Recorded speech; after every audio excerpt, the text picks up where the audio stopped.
Good morning students. आज हम पढ़ेंगे 9th क्लास का चैप्टर हिस्ट्री का चैप्टर है socialism in Europe and Russian revolution. तो इन दोनों टर्म का मतलब समझने से पहले हमें देखना पड़ेगा कि फ्रेंच रेवोल्यूशन हुआ था। वो कब हुआ था? 1789 में। और वो उसने 3 प्रिंसिपल्स दिए थे। 3 प्रिंसिपल कौन कौन से थे? Liberty, fraternity and equality. उस जब 1789 में फ्रेंच रेवोल्यूशन हुआ था उस टाइम पे वहाँ पे किंग था लुइस 14 या 15, चेक कर लेना। हम एक ओवरव्यू पढ़ेंगे चैप्टर का आज, और डिटेल में चैप्टर को हम नेक्स्ट क्लास में पूरा कवर करेंगे। तो इस चैप्टर में फ्रांस में क्या हुआ था कि 18th सेंचुरी में पूरे यूरोप से लोग कहाँ कुछ लोग अफ्रीका गए थे, कुछ लोग नॉर्थ अमेरिका गए थे, साउथ अमेरिका पहुंच गए थे, कुछ हमारे एशिया में इंडिया तक आ गए थे। तो इन्होंने क्या देखा सोसाइटी के अंदर कि एक नया सोसाइटी का स्ट्रक्चर कुछ अलग है, एक अलग तरीके से सोसाइटी वर्क करती है। कुछ जो बुनते हैं ना कि बुनाव जो होता है कि वो सोसाइटी का कुछ अलग स्ट्रक्चर है। और अपने फ्रांस में क्या था, अंग्रेजों के फ्रांस में क्या था कि वहाँ पे फर्स्ट स्टेट क्लर्जी का था, जो चर्च वगैरह में या उनका जो सोसाइटी को सेफ देने का काम होता है वो क्लर्जी करता था। सेकंड उनका नोबिलिटी थी। नोबिलिटी में कौन कौन लोग आते थे? एडमिरल्स वगैरह, जो एडमिनिस्ट्रेशन देखते हैं, जो उनके गवर्नर वगैरह, जो आर्मी के लीडर होते थे, वो लोग सारे नोबल्स होते थे फ्रांस में। और थर्ड स्टेट के अंदर कौन लोग थे? वो थे तुम्हारे एडवोकेट्स हो गए, पीजेंट्स लोअर स्टेट में आएंगे, तुम्हारे जो ये मतलब बिजनेसमैन हो गए तुम्हारे सारे के सारे इसके अंदर। और क्या क्या चीज़ थी? मर्चेंट्स थर्ड स्टेट्स के अंदर आते थे। और जो थर्ड स्टेट का एक पार्ट था जिसमें पीजेंट्स थे, जो सर्विस और कुछ सर्विस रेंडर करने वाले लोग थे, थर्ड स्टेट के अंदर के लोग थे वो। और फ्रांस में वो ही लोग टैक्स पे करते थे, या तो चर्च को या फिर किंग को। इनके नाम टिले और तिथे थे, ठीक है। तिथे था जो चर्च को जाता था, टिले। तो आप देखते हैं ये इनकी जो एक तो ये सबसे लोअर स्टेटा के लोग हैं, स्टेटा मतलब सबसे लोअर कैटेगरी के लोग, जो अपनी डेली रूटीन के खर्चे नहीं निकाल पाते, प्लस इन पर टैक्स देना पड़ता था। और यही लोग थे जो मैंने बताया कि ये 17-18 सेंचुरी में अमेरिका, अफ्रीका, एशिया, इंडिया, ठीक है, तो ये लोग यहाँ पहुँचे थे। तो अब इन्होंने नया स्ट्रक्चर को मैंने जिक्र करा था, देखा कि यहाँ पे तो सोसाइटी कुछ और तरीके से बनाव है, ठीक है। तो उन्होंने वहाँ जो ढांचा था, स्ट्रक्चर था सोसाइटी का, उसको जाके क्वेश्चन शुरू कर दिया कि भाई इक्वालिटी क्यों नहीं है हमारे सबके अंदर, फ्रेटर्निटी क्यों नहीं है, ठीक है। कुछ लोग और फ्रेटर्निटी के साथ लिबर्टी, आज़ादी भी नहीं थी कि जो जमींदार का पीजेंट है तो वो लोग केवल वो बॉन्डेड लेबर थी, वो कहीं और जाके काम नहीं कर सकते थे, चाहे वो मरे जिए, उसके मिजरेबल कंडीशन में काम करता था। तो उन्होंने इस पूरी कंडीशन को जाके क्वेश्चन कर दिया।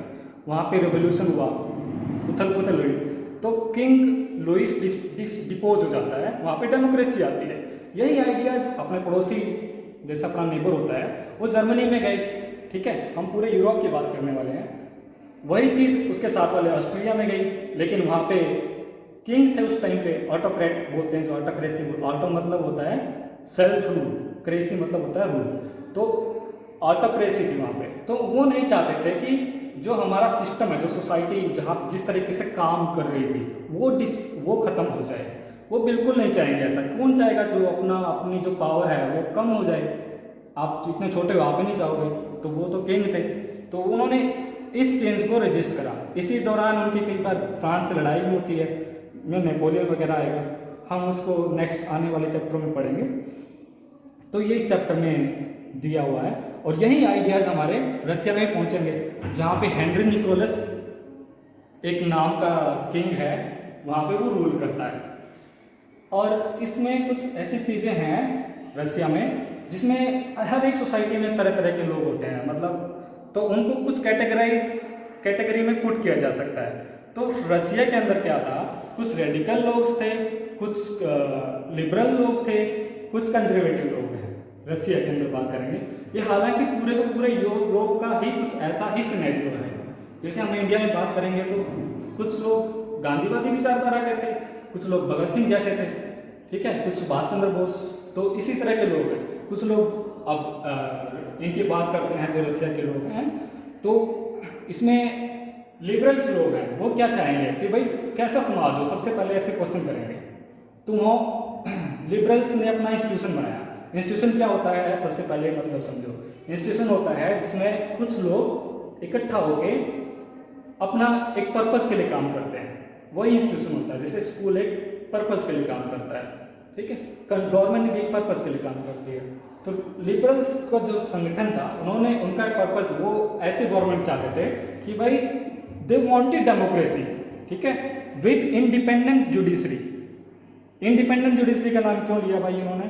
बात यह है कि अब जैसे फ्रांस कुछ टाइम पहले चलते हैं, फ्रांस में क्या था कि नोबल्स थे, क्लर्जी थे, उनको वो तो कितना ही पाप करें, किसी को जान से मार दें, हत्या कर दें, उनके लिए सारी माफ़ी थी। अब कोई जो मिजरेबल फार्मर है, पीजेंट है, जो सर्विस रेंडर करता है इन हायर स्टेट्स को, उनको वो मतलब बिना मर्जी से अपने दूसरे जमींदार के काम भी नहीं कर सकते हैं, दूसरी सिटी जाना तो बहुत दूर की बात थी, ठीक है। तो इसलिए इसी कारण का रेवोल्यूशन हुआ था। तो अब ये लोग थे जिन्होंने कहा कि भाई इंडिपेंडेंट जुडिशरी होनी चाहिए, न्याय सबको एक नज़र से देखा जाए। तो ये लोग चाहते थे लिबरल्स ऐसी चीज़ कि भाई ये जो क्लर्जी है और ये जो नोबल्स हैं, ये सब इक्वल होने चाहिए, ऊपर नीचे नहीं चलेगा। ये कंजर्वेटिव ऐसी डेमोक्रेसी चाह रहे थे, लेकिन वो जैसे हमारे इंडिया में है, सबको वोट नहीं देना चाहते थे, वोट उनको देना चाहते थे जिसके पास प्रॉपर्टी है, ठीक है। और या सफरेज का मतलब वोट ही होता है, सफरेज से ज़्यादा विचलित मत होना। ये सफरेज का मतलब वोटिंग राइट ही है, ठीक है, वोटिंग राइट। किसको दिया था ये? केवल जो हमारे इंडिया में दिया है, जो 18 से ऊपर है। तो इन्होंने ये किनको देना चाहते थे? ये चाहते थे जो जिसके पास प्रॉपर्टी हो। अब रेडिकल्स क्या चाहते थे? ये भी किसी को या तो वुमेन को वोट देना चाहेंगे, कुछ नहीं देना चाहेंगे, ठीक है। ये 3 ग्रुप हैं, रेडिकल्स के, लिबरल्स के, तीसरा कंजर्वेटिव के। अब कंजर्वेटिव वो लोग हैं जो ज़्यादातर फर्स्ट या सेकंड स्टेट से बिलोंग करेंगे। फर्स्ट स्टेट में मैंने बताया क्लर्जी लोग हैं, जो चर्च वगैरह या फिर जो टैक्स लेते हैं, और चर्च के पास भी काफ़ी बड़ी ज़मीन ऐसे ही दान में उनके पास होती थी, उनसे कोई ले भी नहीं सकता था।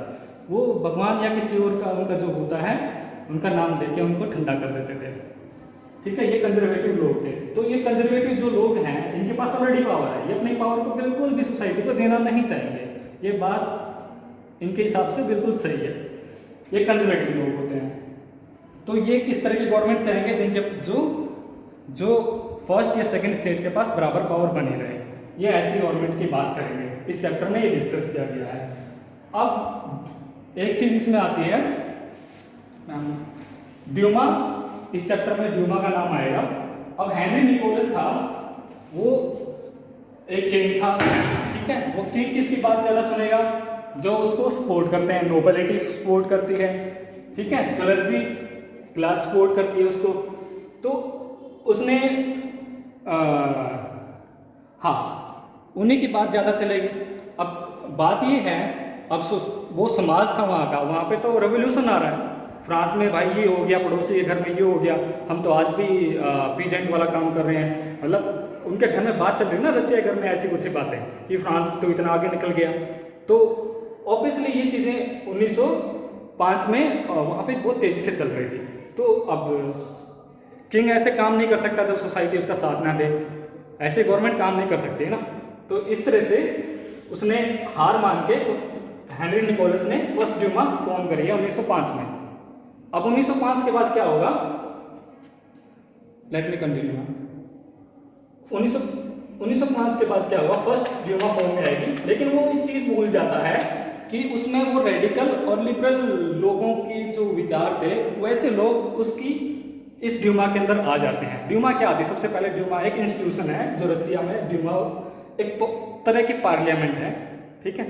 वो पार्लियामेंट मतलब ड्यूमा वहाँ की पार्लियामेंट तरह की ही एक संस्था है जिसका काम है कि वो अब किंग को एडवाइस करेगी।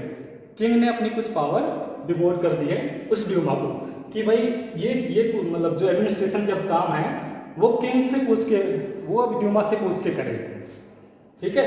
तो वो फर्स्ट ड्यूमा आती है, पर किंग ऐसा इतने आसानी से मानने वाला नहीं था। वो किंग है ना हेनरी निकोलस रशिया का।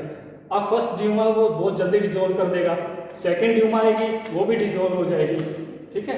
अब जो थर्ड ड्यूमा आएगा, थर्ड ड्यूमा के अंदर क्या करेगा, वो कंजर्वेटिव टाइप के लोगों को करेगा, जिसमें फर्स्ट और सेकंड स्टेट के लोग होंगे। अब वो काफ़ी टाइम तक उसका साथ देंगे, लेकिन वर्ल्ड वार शुरू हो जाएगा 1914 में।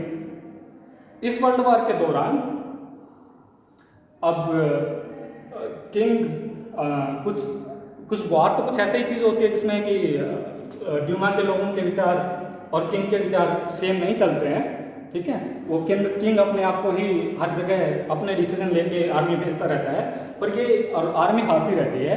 तो ड्यूमा थर्ड ड्यूमा के उनके बीच में डिस्प्यूट आ जाता है, और किंग हेनरी को वो फाइनली, उनकी एक पार्टी होती है बोल्शेविक और मेंशेविक दोनों मिलके उसको किंग को डिस्पोज कर देते हैं और रशिया का डेमोक्रेसी बना देते हैं।